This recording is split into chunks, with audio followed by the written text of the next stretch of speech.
Se paz, amados e amadas, estamos em Deuteronômio capítulo 23 e aqui nós vamos ver sobre quem não é parte do povo de Deus, pureza no arraial da congregação e demais leis culturais e sociais.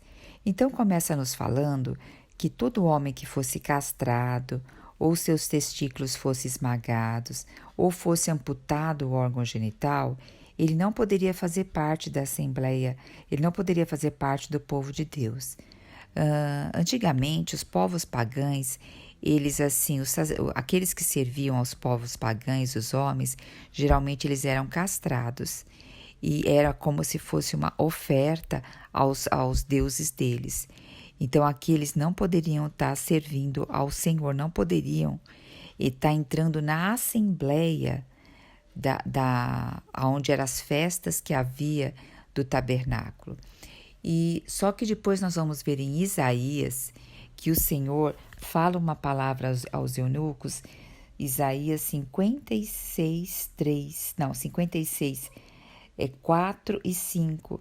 O Senhor diz aos eunucos que guardam os sábados, quer dizer, que guardam o Senhor, que escolheram andar e abraçar a nova aliança, que o Senhor inclui eles, né? E também nós vemos lá em Atos,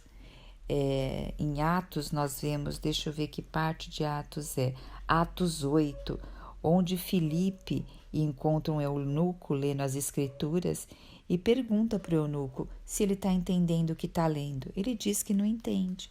Aí Filipe começa a explicar as escrituras para ele e depois ainda batiza ele.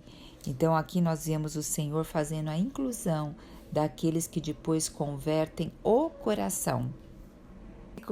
No versículo 2 vai falar sobre o que? O filho bastardo, nascido de uma união ilícita.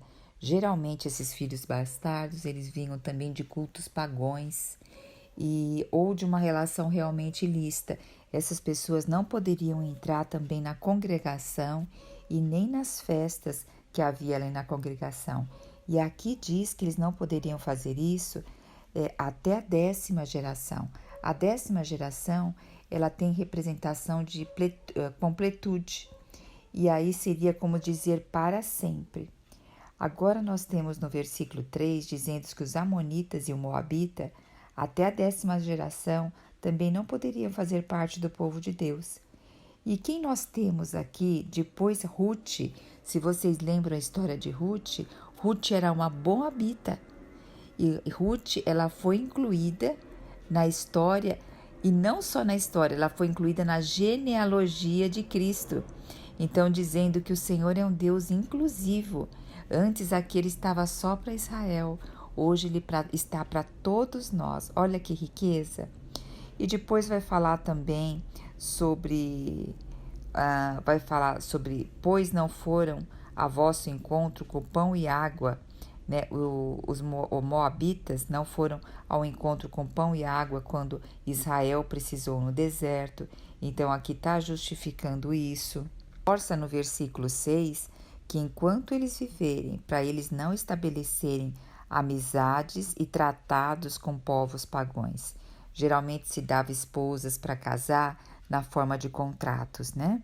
E também fala aqui para não rejeitar o edomita, pois o edomita vem lá de Esaú, e Esaú foi irmão deles. E também para não abominar os egípcios, apesar deles serem escravos ali no Egito, no início o Egito recebeu eles na época da seca. Então o Senhor está dando todas essas explicações para eles. A partir do versículo 9, nós vamos ver sobre a pureza no arraial da congregação. Então o Senhor faz um alerta para eles, olha, quando tiveres saído para acampar contra teus inimigos, procura guardar-te de todo mal. Então o Senhor está dizendo, procura. Então é nossa responsabilidade estar sempre atentos para a gente não entrar em coisas más, né? E aqui o Senhor também vai falando sobre a pureza cerimonial, porque um exemplo, até se um homem tivesse uma perda de esperma durante a noite, ele deveria o quê? Sair fora do arraial e voltar somente à tarde, depois que tivesse se banhado em água limpa. Era uma forma de manter o arraial limpo. E também fala sobre as necessidades fisiológicas, que quando eles tivessem que fazer as necessidades fisiológicas deles, eles deveriam se afastar do arraial e deveriam ter uma pá, para assim que depois que evacuasse, fizesse um buraco e cobrisse ali as suas fezes. Então você vê que o Senhor também ele fala sobre a limpeza, sobre a parte sanitária, que quer dizer relação à saúde também, para preservar a saúde desses homens. E porque eles ficavam muitos dias fora de casa quando eles iam para o campo de batalha, né?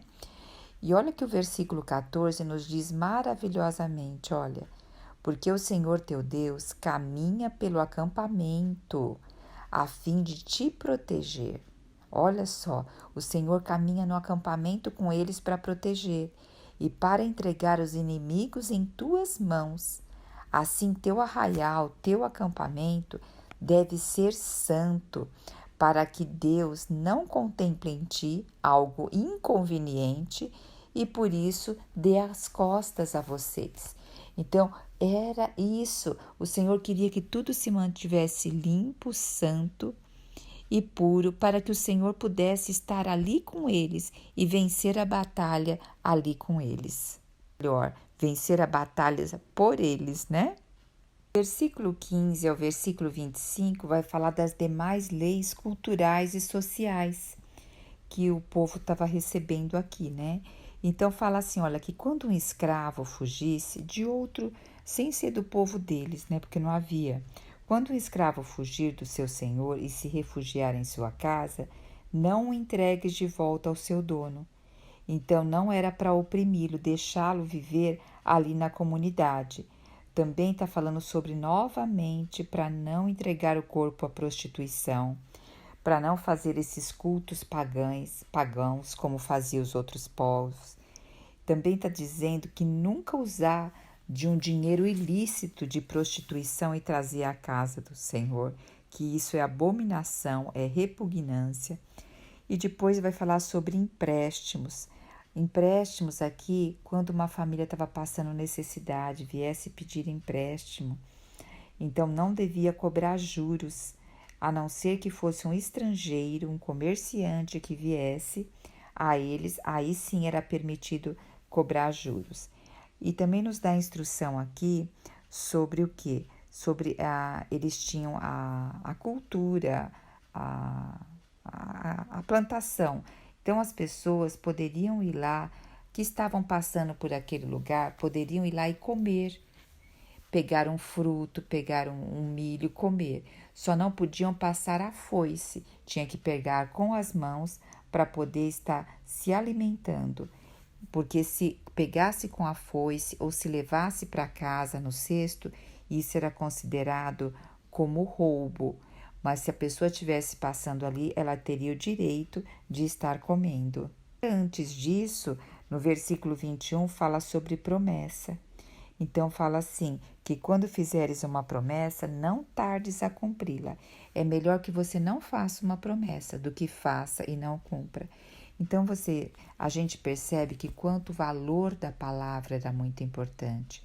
E também aqui quando fala que aquele que estivesse passando e tivesse com fome poderia se alimentar ali da plantação, também mostra o amor ao próximo. Então, sempre nós vemos que tem princípios dentro daquilo que o Senhor está dando como constituição ao povo de Deus. Sabemos que é uma cultura bem diferente, milhares de anos atrás. Contudo, nós tiramos grandes princípios para o nosso viver diário. Aleluia! Jesus Cristo é o nosso Senhor.